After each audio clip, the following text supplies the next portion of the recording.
following is a Comfortably Zoned Radio Network production.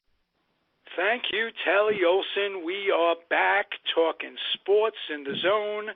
We've got 3/4 of us here. Alan Blumkin is here. Hello, Alan. Hello there, everybody. How are you doing? You feeling better? Your back is better? A little bit. Good. Like to see that graph going up. Hal Bock, how are you, sir? Hi, I'm good. Good. And George Case III is here. Yeah, I'm here. I'm always looking forward to these Tuesday night meetings that we have on the air because it's a lot of fun. It is a lot of fun. And David Hubler doesn't seem to be here. He'll be late joining us. I've come up with kind of a topic that's fun for me. I want to hear about, not as an adult, as a kid. I want to get a kid's feel for this. What was your hero-worshipping team? The year, I know with you, Hal Bock, who we're going to start with, it was the Giants. Give me a specific year, talk about the players, talk about what it was that will bring back some good memories, if we can. Well, in 1951, I was 12 years old, and that really is a central point in my childhood memories because I was a Giants fan, as you know, and that was the year of Bobby Thompson's miracle, the miracle of Coogan's Bluff, the Bobby Thompson pennant-winning home run. So I was a Giants fan. I was a Giants fan because my father said that's what you have to do. You have to be a Giants fan because he was a Giants fan. And listen, you do what your parents tell you. At least I did. So that year, the Giants were managed by Leo DeRocha, and they started the season in reverse. They lost 11 straight games in the first month of the season. And it looked like they weren't going to go anywhere. And they got better. They slowly got better, and they improved, and they moved up in the standings, and they found themselves in second place behind the Dodgers, the Brooklyn Dodgers. And on August the 12th of that year, they were 13 and a half games behind. Well, 13 and a half games behind, and it's the middle of August. You figure it's curtains. That's it. Goodbye. Well, it wasn't. It was not goodbye. The Giants won 37 of their last 44 games, and they caught the Dodgers. They caught them on the last weekend of the season, and they forced a playoff. In those days, it was a 3-game playoff. And the Dodgers won the coin flip and decided that they wanted to start the series in Ebbets Field and play the second and third game in the Polo Grounds, which was the home of the Giants. And they opened the series in Ebbets Field. The Dodgers won the first game. And so they only needed one more win. The Dodgers needed one more win. They were going to go to the World Series. How the Giants won the first game. I'm sorry, the Giants. You're right. The Giants won the first game. And they needed only one more win. They were going to go to the World Series, and they were going home. And they played the second game in the Polo Grounds. And the Dodgers started Clem Labine, who had been a relief pitcher for them. And he shut the Giants out. I think the score was 10-0. And now we come down to the third and final game. This is going to decide it for all the marbles. The Giants started Sal Magli, and the Dodgers started Don Newcomb. Those were the respective aces of their staffs. And the game went to the ninth inning with the Dodgers ahead 4-1. And this young man, 12 years old, just is so fed up and disgusted with all of this because it had been a season-long chase, and it was going to end in failure. Clearly, they were down 4-1. Hi, David. Hi, David. Hi. We're on Yeah, the way. Listen closely, and you'll learn. Okay. Now, the Dodgers are ahead 4-1 in the ninth inning, and my father was listening to the game on the radio. He was sitting in the kitchen of our little apartment in the Bronx, and I was sitting in the living room, and the radio was on loud enough so that I could hear what was going on. The Giants staged a rally. Alvin Dark, who was the number 2 hitter in the lineup, led off with a single. And the next batter was Don Mueller. They used to call him Mandrake the Magician because he could hit the ball to all fields, and he was a terrific hitter. And for some reason, number 22, that's right. And for some reason, never quite explained, Gil Hodges decided he was going to hold Dark at first base. He could have played off the base because Dark's run didn't mean anything. But Hodges played on the base, and Mueller hit a base hit right past Hodges into right field, and Dark went to third base. Now the Giants had runners at first and third. The next batter was a guy who became a great friend of mine and a terrific hitter. He drove in 121 runs that year, named Monty Irvin. And Monty, who you could depend on, I thought, popped up, 1 out, and I'm thinking, they're doomed. They just can't, nothing good can come of this. Well, Whitey Lockman was the number 5 hitter, and he hit a double. And Dark, of course, scored. And Mueller made it to third base, but he broke his ankle sliding into third base. So now the Giants had runners at second and third. Clint Hartung, who was a utility outfielder, went in to run for Mueller. The Giants had runners at second and third. Lockman on second, Hartung on third, and the batter was Bobby Thompson. And the Dodgers decided to make a change, and they brought in Ralph Branca to face Bobby Thompson. Now, the irony of that is that Branca had faced Thompson in the opener of the series, and Bobby had hit a home run off him. But nevertheless, the Dodgers decided that Branca was their best shot at this situation. And they brought him in to face Bobby Thompson. And DeRocha came down the third base line. DeRocha used to coach third base, and he came down the line and he talked to Bobby, and he said to him, if you ever hit one now. Well, Thompson thought to himself, this guy's crazy. I mean, how am I, you can't do that. You can't expect that. But Bobby went into the batter's box, and he told me later, he said to himself, give yourself a chance. Give yourself a chance. Hang back. Wait. And wait on the pitch. And Branca's first pitch was perfect, a perfect strike. And in the dugout, the Giants thought, that's the only pitch he's going to get to hit. And Bobby took it. It's strike one. And Monty Irvin told me they all jumped up on the bench and they hit their heads on the roof of the dugout in the Polo Grounds. Now it's 0-1 and Branca's ready for the next pitch. Now Branca had a great curveball, but he decided to throw a fastball. And Bobby hit it on a line to left field, the lower left field seats. And Russ Hodges exploded on the radio. The Giants win the pennant. The Giants win the pennant. They're going crazy. And this 12-year-old kid just went nuts. I ran into the kitchen. My father was stunned, to say the least. And he got up and we started dancing around. My father and I embraced and we started dancing around. And I remember moment to today. This moment today, I remember it just like it was yesterday. It was. And you remember that for the rest of your life. Oh, you do? Sure, of course. Of course. It was a magical moment, ending a magical season. It was just terrific. So that's my memory, my team. I can tell you the numbers, the uniform numbers. I can tell you the batting order. I can tell you anything you need to know about that 1951 Giants team. Well, the guy I'm most curious about, of course, DeRocha. He's well storied. Could be a despicable human being, but a winner. This, that, and the other thing. The most convoluted, most complex guy on that team was the shortstop, Alvin Dark. Is there anything you can tell me, as an old New York Giant? My memories of 51. It was the first year my grandfather took me to the Polo Grounds, but I can't say as I remember the miracle shot. I was just too young for that. Tell me something about Darky, Al Dark, Blackie, they called him.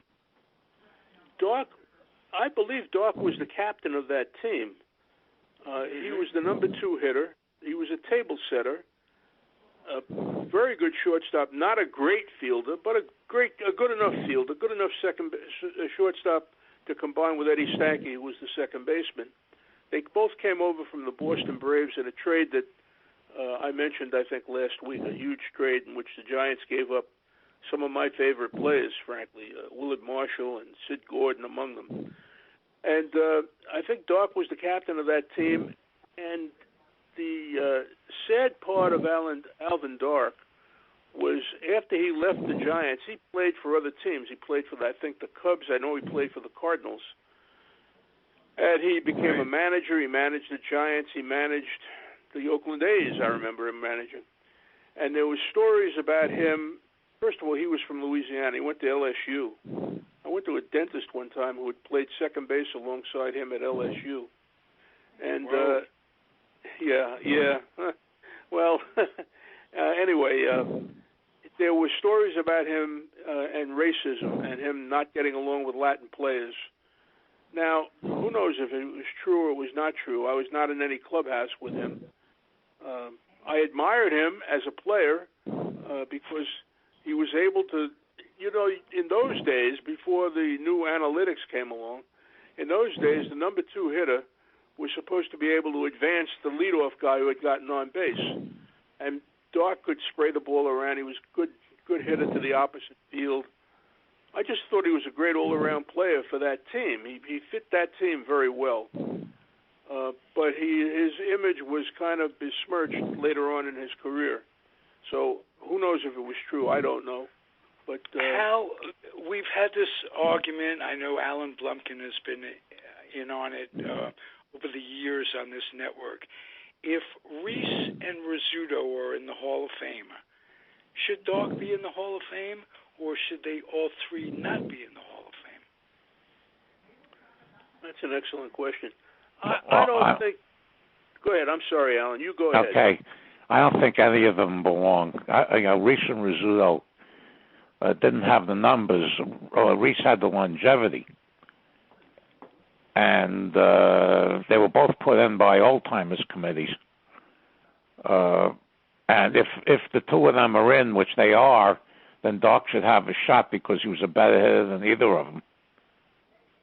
Okay. But don't forget, you have to remember, both Reese and Rizzuto played on championship teams. Yeah. Alvin Doc was only on 2 teams that went to the World Series, the 54 Giants and the 51 Giants. And 48 Braves. That has to count against him.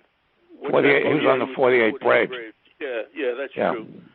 But that has to count against him. I think that was part of the reason that Reese and Rizzuto got in. They were viewed as, and Ted Williams once said that if the Red Sox had Phil Rizzuto, the Yankees would not have won all those pennants, that the Red Sox would have been winning those pennants. That's how important he thought Rizzuto was to the Yankees. And I think he was right. He had a pretty good shortstop in Johnny Pesky. Well, yeah, it's true. But Rizzuto was a key component of that championship run. Yeah, I know that. Yeah. Reese the same way with the Dodgers when they were winning all those pennants. So I think that's the reason those two guys got in. And Dark, I agree with you, Hal. Yeah. Well, don't forget, New York was the media capital. So between Reese and Rizzuto, they dominated the newspapers. Doc did not. Well, he's playing in New York too. Yeah, I know, but I'm saying, he was like number 3. I mean, I was thinking about that today. All these old Dodger fans that grew up in Brooklyn are still old Dodger fans, and that's really terrific. But you don't, with the exception of you two, you don't see too many old codgers that are still New York Giants fans. I don't know how many followed them out to San Francisco, but I'll bet it's nowhere near the number that followed the Dodgers out to Los Angeles in terms of following. Hal and I are both thinking the same thing. You are understating that. There are so few of us left, especially in comparison to Dodger fans. There's something why is that? That's what I'm saying. There's something about it. Right. Right. Yeah. Well, there is here in New York a flourishing organization dedicated to the New York Giants, to the memory of the New York Giants. And they have monthly meetings in the city, and they have speakers, and they're dedicated to keeping alive the memory of that team. So, and a big I'm part not sure of that was factor. McGowan, the Giant owner who passed away a year or so ago, was a Peter big McGowan. part of that. He kept the tradition alive in San Francisco. And if you're ever out to AT&T Ballpark, look at the wall and walls of memorabilia dedicated to the New York Giants. The Mets don't do that for themselves. They'll honor Jackie Robinson in their ballpark. Well, they sort of have to. Yeah, I guess you do. No, they don't have to. Why do they have to? If you build it to look like Ebbets Field. Yeah. Well, that's because the owner was a Dodger fan growing up. Yeah. Right. Plus, I'm sure Major League Baseball had, when they mandated that they put a 42 in every stadium. So there's something. I mean, I'm not saying it's wrong. The man deserves every accolade he got and can still get. But I'm sure that the way Major League Baseball controls everything, and that was one of the things I wanted to bring up to talk about tonight, but I was late getting on because I had to talk to a state policeman. He just called. But anyway, that's the way it really is, and I don't know. I just think that's me. Okay, David, tell us your favorite team as a kid growing up, and just like Hal did, why you were attracted to that team more than any other. Me? Well, no, me. David first. Okay. Well, growing up in the Bronx, there's only one team, and that was the Yankees. And anybody. Which year was it when you? The first year I went to the games was 1951. DiMaggio was in his last year. Mantle was in his first year. The first game I saw, DiMaggio homered to win the game in the ninth inning. Hit a home run all the way up in the left field stands. And at that point already, I was a Yankees fan. I remember listening to the Yankees on the radio in '49 when they eked out a pennant win. And my parents were Yankee fans. My grandmother was a Yankees fan. What other choice did I have?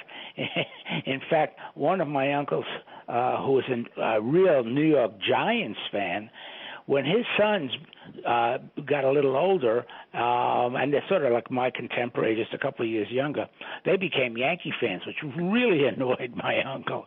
He couldn't get them to root for the Giants no matter what. So I've always been a diehard Yankees fan. And all right. I know the answer to this, but Alan Blumkin.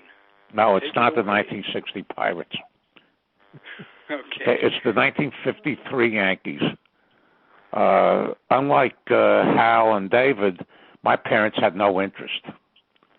And I started buying cards in 1951 when I was 8 years old. And I was in that's the year we moved from the Bronx to Queens. And I remember my grandparents on my mother's side coming out to visit us. My grandfather gave me $50, and I went right to the candy store and bought 51 Bowman cards.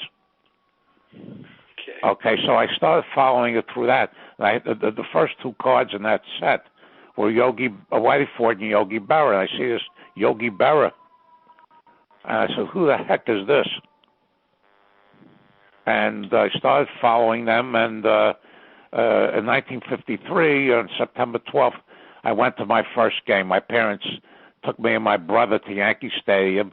It's the first time I ever saw green grass and all the surroundings, because in those days there was no color TV. There wasn't any color TV. Now the Yankees. Where did you? I mean, you say it's the first time you saw green grass. Where were you living in the Bronx? 2137 Wallace Avenue, Parkchester area. Well, there are parks over there. It's off Pelham Parkway, White Plains Road.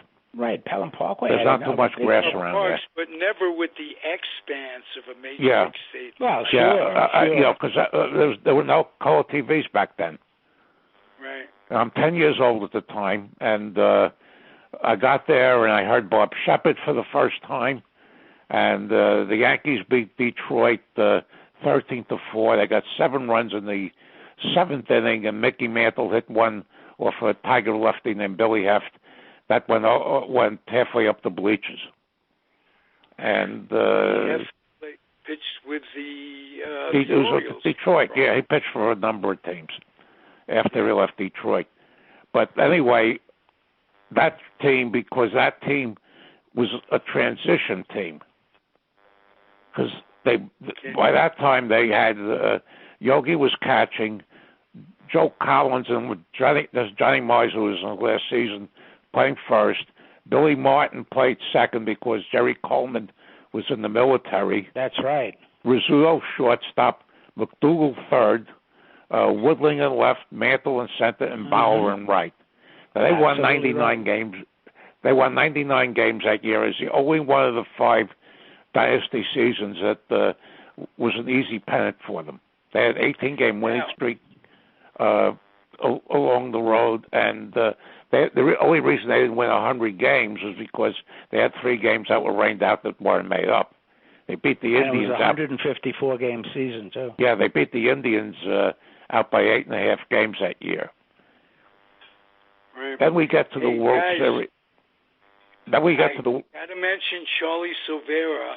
Yeah, he just passed away. Yeah. Yeah. Passed away. That's right. You've told the story on our airwaves before, David Hubler. Tell the story about Charlie again. Can I finish, please? Oh, I'm sorry. I'm not finished.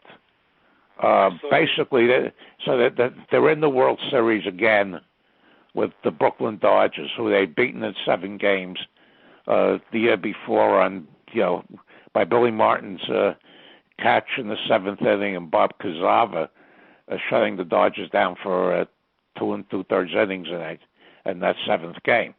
Now, the Dodgers are coming off a 105 victory season. I mean, the National League pennant race was over before you turned around. This was probably the best Brooklyn Dodger team ever. And I said to classmates who were rooting for the Dodgers, "I'll bet you dimes." Yeah. And the Yankees took them in 6 games. Billy Martin went out of his mind in that series. He had 12 for 24. He drove in a whole bunch of runs, including the deciding run in the 6th game. Yankees beat them in 6 games. And I thought after that it was the divine right that the Yankees were going to win forever and ever and ever. And when Cleveland eliminated them in 1954, I just couldn't believe it. Yeah. Well, what, Cleveland won, 110 games that year? Yeah, 111, and they couldn't win one World Series game. Yeah, right. Yeah. Listen, Ralph, you had asked me to come up with a topic for tonight, and I apologize for being late, but I couldn't hang up on the cop. Before you do, can we go to George Case for his? Oh, sure. I didn't even know. I'm sorry, George. Go right ahead. I'm sorry. No problem. I'm here. I'm listening. I'm enjoying it. Okay. I know, but you get your turn because your favorite team was special. Yeah, go right. I'm sorry. Yeah, no, I just, I remember all the situations that you guys are talking about. That was during my, growing up years. Washington obviously was the team that I followed because I knew the players personally because of my dad. So, I always had a soft spot in my heart for Washington. And then as I got older and got into high school and where we lived in Pennsylvania, we're right halfway between New York and Philly, and a lot of my friends and classmates, I mean, they were either Yankees fans, Dodgers fans, Giants fans, or in the case of Philadelphia, they were Phillies fans. The A's were down at the bottom of the list because nobody really followed them, and in '54, after the season, they then moved to Kansas City. But my following personally was with Washington because of my dad. But into the 50s, I followed the Washington Ball Club because they were special. I still knew, Mickey Vernon, Eddie Yost, Bucky Harris was the manager. And then later on, you had those great pitchers with Ramos and Pasquale. And then even later, you had Sievers and Killebrew and Lemon and Allison, turned Washington from a small ball team to a long ball team. So, I was all excited to watch Washington and thought that they were really going to build something. Then all of a sudden, the team is moved to Minnesota, becoming the Twins. The expansion team comes in. My dad and Mickey and Sid Hudson are together, coaching and managing. So I obviously followed Washington in the 60s. And then in 68, my dad goes to the Twins as a coach. So now I'm following the Twins because they had been the former Washington Ball Club. And the fact that Early Wynn was the pitching coach and my dad was Cal Irmer's third base coach, they had a real connection to Washington. So my favorite team as a child was the Washington Senators.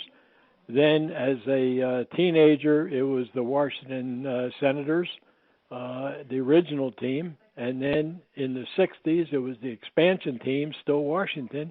And in 1968, it was the Minnesota Twins. So, that's my story because I personally, had knowledge, and I probably was the only Washington fan in the Philadelphia, New York area because I watched those Giants and Dodgers and Yankees games on television. I happened to live in an area where we could get all the New York channels as well as the Philadelphia channels. So the Phillies had a tremendous following. In 1950, the Whiz Kids, they got into the World Series against the Yankees, and I actually attended Game 2 of the 1950 World Series at Chi Park because my dad knew quite a few players on both teams. And it was a big thrill for me to go to the World Series Game 2 and to know that my dad had played and was good friends with probably half a dozen players on both the Yankees and the Phillies. So, that's my take on talking about favorite teams. My favorite city was Washington, and the team was the Senators, the Nationals. And to be honest with you, today, I don't follow the Washington Nationals nearly as much as I followed the Washington Nationals Senators in the 50s because they were American League. My dad was an American Leaguer.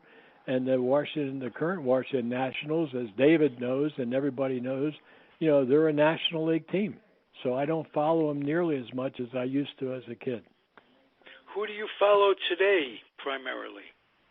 Well, I think, Ralph, I happen to like, I like the Phillies. I like like Atlanta. I follow those teams. The Yankees and the Red Sox, great rivalry, so I probably follow those teams. But I'm not nearly I'm just going to let you talk fan until you as get I used to the to Mets. Until you get to the Mets. Well, you know what I was going to say. I don't follow the Mets that well, and I know that I just read a little bit of a blurb from Alan Blumkin. I know Alan's a little bit off the Pittsburgh Pirates of today. Oh, God. You heard about their closer.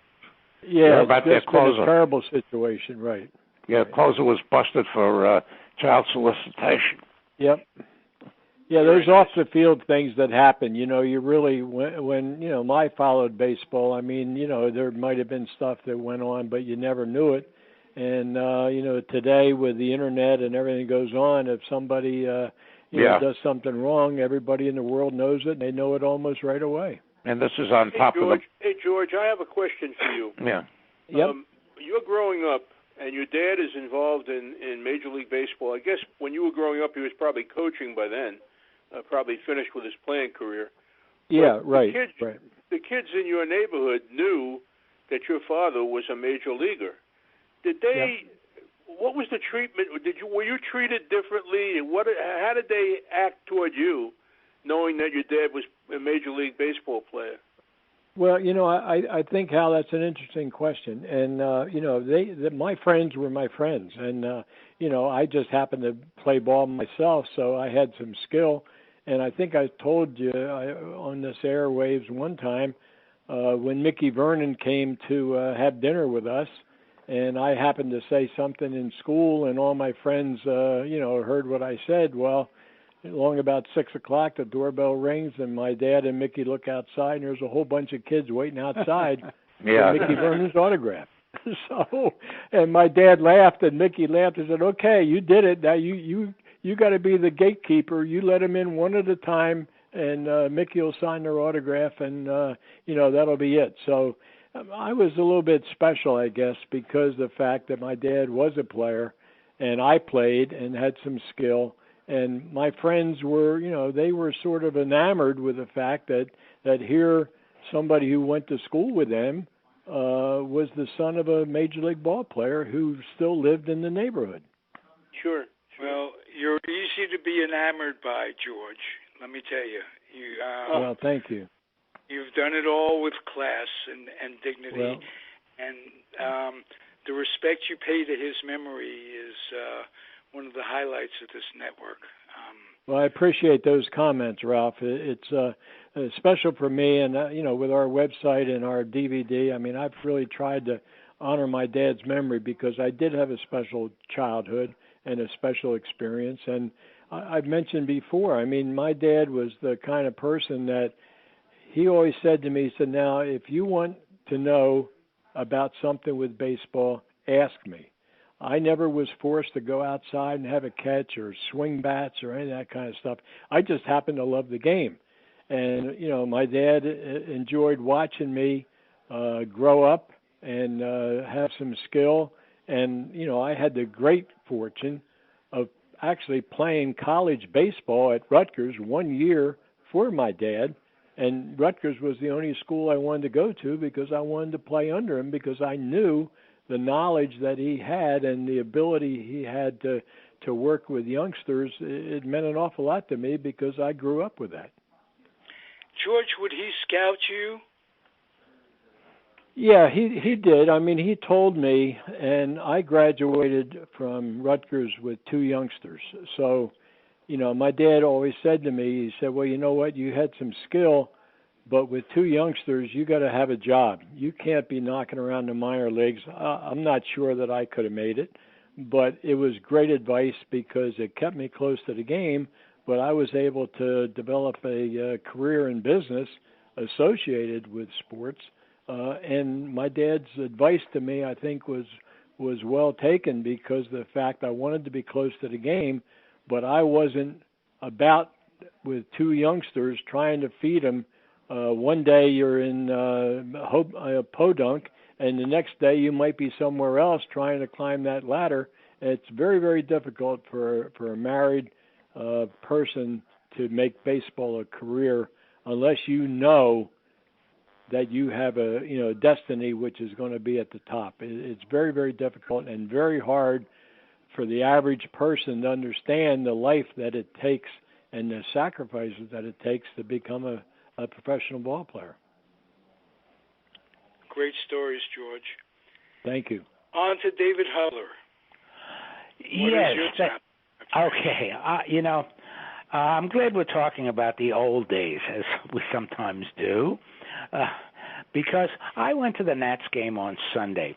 I had won 2 tickets at the office raffle, and they were great seats. They were in the 3rd row behind a visitor's dugout, right on the infield side there, of course, and you could see everything. I mean, it was just a wonderful, wonderful view. You could see all the pitches coming in because it was on that side. And anyway, the point is I was there with a friend of mine, and I was almost ready to leave like in the 5th inning. The noise level was such that you could barely hear yourself talking to your friend next door, the next seat. And this, to me, is such a turnoff because it wouldn't be so bad if they were just announcing the players coming to bat. I wouldn't even mind so much this walking up music, which I think is insane. But it's constant noise for 9 straight innings. sometimes between innings, they have somebody out in the stands giving away prizes to somebody else who's going to answer a question. The rest of the time, it's music on the scoreboard or it's replays. The only thing they don't do, to their credit, they're not showing advertising. But the sound level must be beyond belief. And I was talking to a friend today, by the way, at work, who runs a blog for minor league. He'd be a good guest, by the way, because he's very knowledgeable about all the minor leagues and virtually, how many people follow the minor leagues. But he was saying that they do the same thing now at AAA ballparks. The noise is constant. The running generals around in the fourth inning, the generals, the presidents, and there are other stadiums that do. I am so upset and annoyed with this. I mean, I keep saying, Bob Shepard made this incredibly long career as the Yankees public address announcer. Well, that's because for the most part, all he did was announce the starting lineups once, and then he would announce if there was a substitute player or a new pitcher coming in. But if he had to announce every player that comes up every single time, he would have lost his voice maybe 10 years before he had to retire. David? Yeah? I went to a game in Cincinnati when they opened the Great American Ballpark, and people thought that was patriotic, and then you look across the bridge and there's a Great American Insurance Company. And when they had the Sabre convention there in 2004, Sabre usually gets the worst seats. And we were sitting in the center field bleachers, right underneath the scoreboard. I think it was bleachers, center field, whatever. And the din from the blasting of the music was insane. And the two times I was in 2009 when I was in the new Yankee Stadium, they feel that they have to keep you occupied constantly. Yes, exactly, that's the word. Yep, you're 100%. Yeah, you know what? Right. Let me step in here 1 second. I agree with David, and I agree with you, Alan. And I've said this before, and Hal and Ralph. To me, when fans at an earlier era, they would go to a game, the game was the entertainment. That's what they went for. They went to watch a ball game. Yep. And, the music, if I remember correctly, the music I heard was organ music of all things. Yeah, that's right. You're right. It wasn't all this rock and loud and raucous noise, and I agree with you guys. Today's fans, I guess they, this is what they like, and the mascot races and the giveaways and all that kind of stuff. And I know they do it at the minor league level as well. But the noise level, and I guess because we're older, is just deafening to me. And we've talked too where fans they're at the game and they're looking at their cell phones and they're doing all that kind of stuff. Yeah. They're not watching the game; they're doing other things. And what it used to be for me, and I loved to go to ball games. I remember going to games when the light standards. I loved going to a night game. I thought it was thrilling to see the lights in the dark sky and the green grass and the stadium so well lit. And fans, believe me, they were watching a game. That's what they were doing. Yeah. And they were keeping score. I bet if you asked people to keep score today, they would have no idea what you're even talking about. George, I must interrupt you. What you just said. As I was leaving, we're walking up the stands to the exits up at the top there, and there's a guy still sitting there in the row, and he's right on the edge, and he's got a scorebook in his hand, see, and he's not a youngster, okay. So I say to him, I didn't know him, but I've gotten bold in my old age. I said, that's the way to enjoy a baseball game. And he looked up and he smiled, He knew what I was talking about. Absolutely, David. I used to keep score, but I went to a Met game in September of 1974. I left after the eighth inning because I had to go to work the next day. And Ken Reitz of the Cardinals had a two-run home run at the top of the ninth to tie it, and the game went 25 innings. And I covered that game. I got home. It was September 11th. It was September 11th, 1974. How do I know? Because my father's birthday was September 11th. The Wow. game started My at 8 o'clock father's at night. birthday was September And 11th. it ended a quarter after 3 in the morning, but I gave up after 17 innings, and that broke me from scorekeeping. Yeah, but it was a wonderful. It was a wonderful thing to do. And baseball is a pastoral sport. You sit and it's like cricket in a way. I mean, even though they say there are similarities and one gave birth to the other, but people sit and they watch. They watch what's going on. They understand what's going on. They're not interested in waving at the TV cameras. It's such a different experience these days. It just sort of turns me off a lot, I'm afraid. Nowadays, there was a game last week between the Texas and Tampa Bay that went 9 innings. I think Texas won the game 10-9. 9 innings this game was. They took 15. They used 15 pitchers. And they've done everything basically to discourage people like us from going. That's right. Well, they've changed this rule, The Mets had a game last week, a 9-inning game that went 4.5 hours. A 9-inning game for 4.5 hours? That's amazing. I know, it's ridiculous. It really is. I saw a rules for statistic. September call-ups. Yep. So we're not going to have this crap going on next year, where a manager could make 6 pitching changes in 2 innings. That's ridiculous. The interesting thing is, since the manager's only allowed so many visits to the mound, how can he shouldn't be allowed to make, if he makes a change every time he comes out, he can only make, 6 changes? Because he can't come out a 7th time. So how do you get around that? You send out a coach, I guess. Yeah, the Pirates over the weekend, in 3 games, held the Cubs to 47 runs. 17, 14, and 16. Oh, God. I mean... I started to say, I just saw a statistic the other day. The average age of a baseball fan, and as we're showing our age, the average age of a baseball fan is 60. That's terrible. So, really?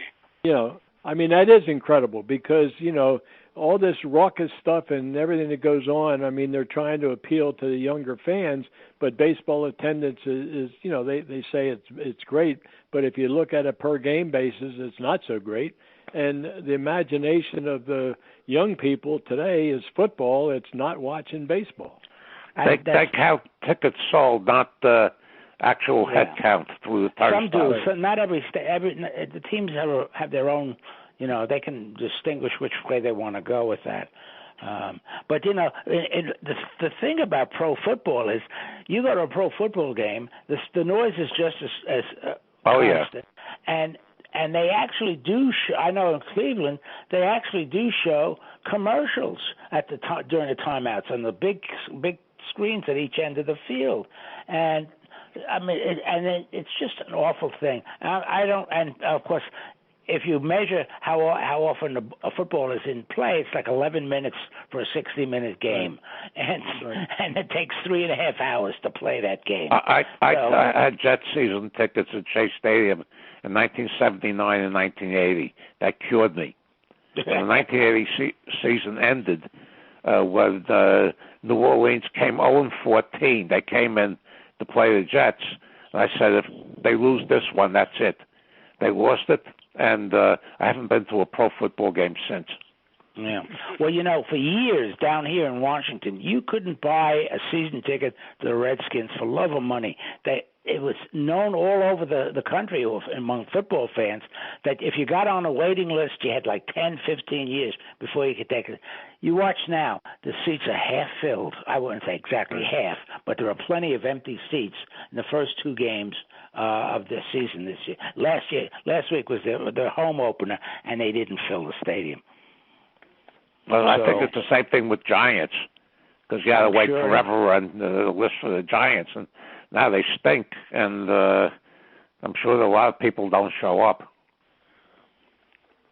Well, I was watching a Jet game the other night, and I had it on for 2 minutes, not the whole game, obviously. And my wife said, look at that. Look at all the fans. The place was sold out. Giant Stadium, or whatever they call it, MetLife Stadium, I guess they call it, they sell out every game. And without any trouble. And you got Why? two football teams that are 0-4 between them. Yeah. Why? And I can't tell you. I don't know. You think maybe it's just the beginning of the season, and people are exactly. There's some kind of a glamour aspect to it, I think, going to a pro football game. Baseball, everybody goes to baseball games, but pro football, now that's something special. When it's 35 degrees in December and the team is 2-12, not going to be a lot of people running out there. But it was interesting. The other night on Turner Classic Movies, they devoted the evening to movies about football.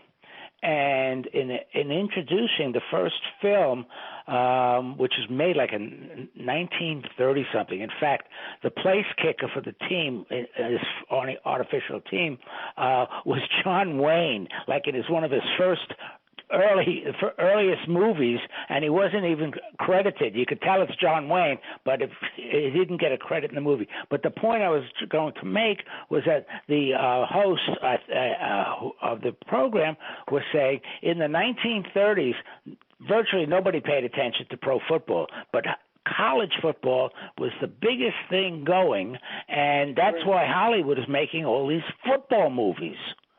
Right. Yeah, well, somebody asked me one time years ago who was the NCAA record for touchdowns in a game. I said Hal Bock. Yeah, well, you mean, what was the name of the movie? Horse Feathers. Horse Feathers. At the end of Horse Feathers, he's putting footballs down every 2 seconds at the end of it. Yes, right. Yes. I saw most of that the other night. Yeah, Huxley beat Darwin. Yeah. Yeah, you're right. Hey, guys, let me interrupt for a second. I talked about George paying homage to his dad. Hal Bock, repeat some of the things that your dad gave you, including Bock's score. How did that come about? I know we've talked about it before, but we can't enough. My father introduced me to baseball. I mean, it's as simple as that. I was 8 years old in 1947, and he decided it was time for me to go to a baseball game. So we went to the Polo Grounds to see the Mayor's Trophy game between the Giants and the Yankees. Now, I want to tell you, to get to the Polo Grounds from where I lived in the Bronx, it took 3 buses. It was a real investment in car fare and time and effort. But my dad was determined to expose me to a baseball game. So we went to the Polo Grounds. This was on a June night in 1947. Giants are playing the Yankees in this exhibition game. And, I guess it was Alan mentioned earlier about seeing the green grass for the first time. Well, I had seen green grass. I mean, grass is around. But you walk into a ballpark for the first time, you've never seen that much green grass. I was flabbergasted by the sight of all that grass. Yeah, and, you're right. And the light towers and the stands, 55,000 seats. I mean, it just blew me away. And I remember asking my father everything I could think to ask him about what is that and what is this and what is the other thing. And my eye caught a structure hanging off the second deck behind home plate. And I asked my father what that was. He said, that's the press box. That's where the writers sit. And now my little 8-year-old brain started to work. And I said, the writers? He said, yeah, they cover the game. They come here every day and they write about the game. And I said, that's their job? And he said, yes, that's what they do. That's their job. Now, my father was a very hard-working man. He was a mailman for 43 years, delivering the mail, walking a route. And I'm thinking to myself, well, let me see here. The choice would be being a mailman and walking in the street in all kinds of weather, or sitting in the press box and watching a baseball game and writing about it. I think I prefer the latter. So that's when I decided I wanted to be a... Wow. That's when I decided I wanted to be a sports writer. That's a great story. Joe DiMaggio Terrific. rattled the ball off the left field stands that night. He had a double, and it was a game-winning hit, and made me unhappy because I was supposed to be rooting for the Giants, and they lost, so what are you going to do? But that's my fondest memory of my dad with baseball. Later on, of course, I was in college at Dave Hubler's alma mater, New York University, and I was working on a student newspaper, and they awarded me a column. They said, we want you to write a column. And everybody had a name for their column related to Washington Square, where the university was located. Square talk, and on the square, and squarely speaking, and stuff like that. And I didn't want a name like that, and I knew my father was pretty good with words. And I sat down with him, and I said, Dad, I need a title for my column. And he looked at me, and he said, how about box score? And I thought to myself, my father is a genius. I mean, he's clearly a genius, because it worked so right. well. That's perfect. It was so perfect. Yes, and so absolutely. I used it in college, and I used it at the AP when I went to work for the AP. And it's recently been retired because I'm 80 years old and I'm tired already. But it worked. And so I had a very good relationship, very close relationship with my father and baseball. And baseball played a major part in that relationship. I told you before, I danced with him on October 3rd, 1951. And to this day, my son, the lawyer, calls me every October 3rd at 4:55 or 3:55, and because that's the moment when Bobby hit the home run. And he calls me and he says, this is to commemorate that magical moment for you and your father, you and Grandpa. And it does. It really does. It's very touching for me that he thinks of me and thinks of that each year. Wow. Joe was very underrated on that team. Was Wes Westrom. Yeah, he's a terrific handler of pitchers, and even though he hit 220, he had some power, and he walked an awful lot, which means he cleared the pitcher. The pitcher didn't have to lead off the next inning. Mm-hmm. Right. Speaking of catchers, as Ralph pointed out a few minutes ago, we couldn't end without a few words about the late, great Charlie Silvera, unsung hero catcher of the New York Yankees championship years. And Charlie died this past week. I think he was 95. And he had, I think, an 8-year career with the Yankees, and he didn't have enough at-bats to fill out a whole full season. But my own personal story with Charlie was, going to games in Yankee Stadium in those days, and in the Polo Grounds, and I'm sure Ebbets Field was the same way. The kids could go down right to the gate at the front by the box seats, and you could, you call to the ball players before the game would start, and sometimes they'd come over and sign autographs and things. They still do that to a certain extent, but I caught Charlie Silvera's eye. He was warming up a pitcher. I don't remember who it was. And I said, can I have a ball? Now, already at this point in my life, I had realized that I had not gotten a baseball, a foul ball. I'd never gotten one. To this day, I still have not gotten a baseball. And now I'll never get one with the netting up.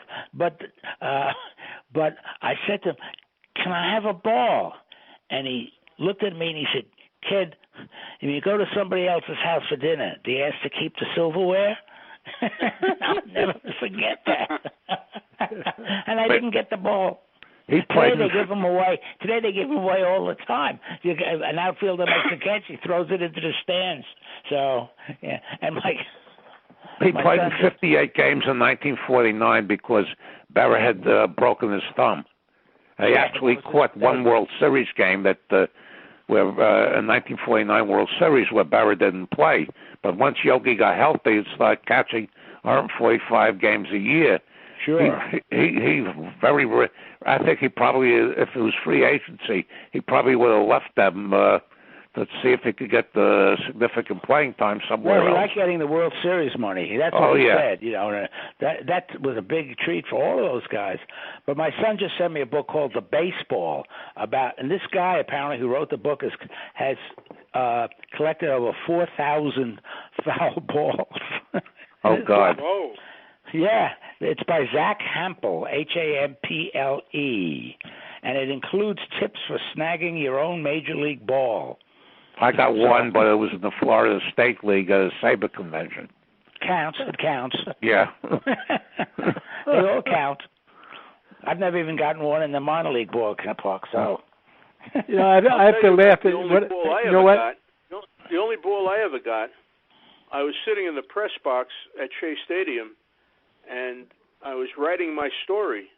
Joe Morgan was at bat in the ninth inning, and I was writing my story, and I had my head down, and the ball, Morgan fouled the ball off, came into the press box. It grazed my cheek. Ooh. Another inch or two, and I could have lost an eye. But it grazed my cheek, banged it to the back of the back of this press box, and I scrambled after it and got the ball. So that's the only ball I ever got, but it was painful. Well, you know what? I just wanted to mention one thing. I was sort of lucky because at the end of every season, my dad would bring home a whole bunch of baseballs. And so I took them, played them in the street. We lost them in the woods. You know, I was always invited to play for our Sandlot games because I supplied the equipment. I had the bats and the balls, so I had to be picked on a team. So I can only tell you from a very early age, I mean, I learned to distinguish, Major League Baseball because the American League ball had William Harridge on it and the National League ball had Ford Frick on it. And they were both made by Spalding, but they came out of different factories or whatever.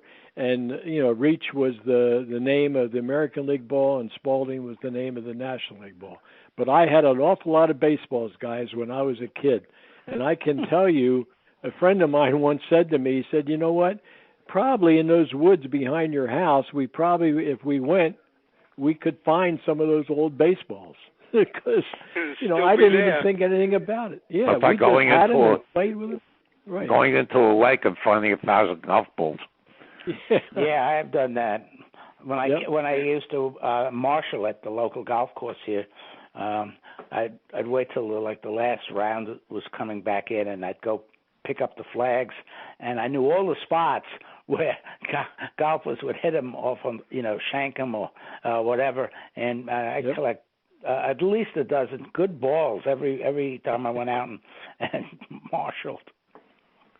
Yeah, you didn't even have a chance for those balls to get waterlogged, right, Dave? You just went in and grabbed them. No, those I left alone. I didn't need those. Yeah, right. Hey, George, did your dad bring home equipment at the end of the year? Did he pass on gloves and stuff? Yeah, no, he did. He had his gloves. I think one of my first memories is probably, having a catch with my dad. He had his glove. I had his glove.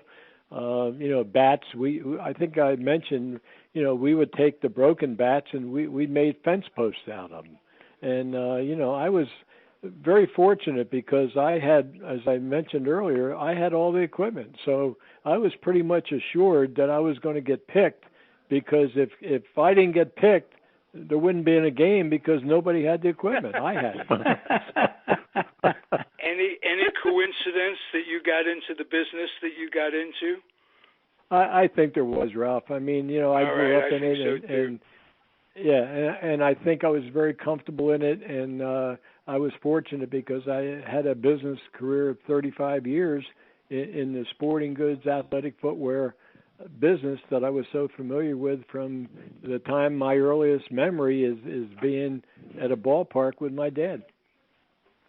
Beautiful. What a show this has been this week and every week. This is terrific, guys. Please come back next week healthy and happy. Will do.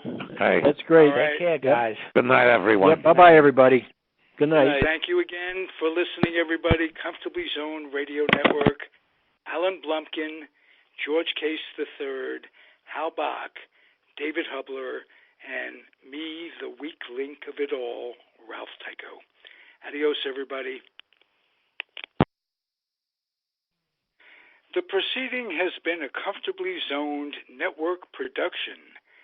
You are advised to keep your dreams wet, your humor dry, your children and grandchildren out of military recruiting offices and off the laps of clerics who wear dresses. Thank you for listening, everyone. Happy trails.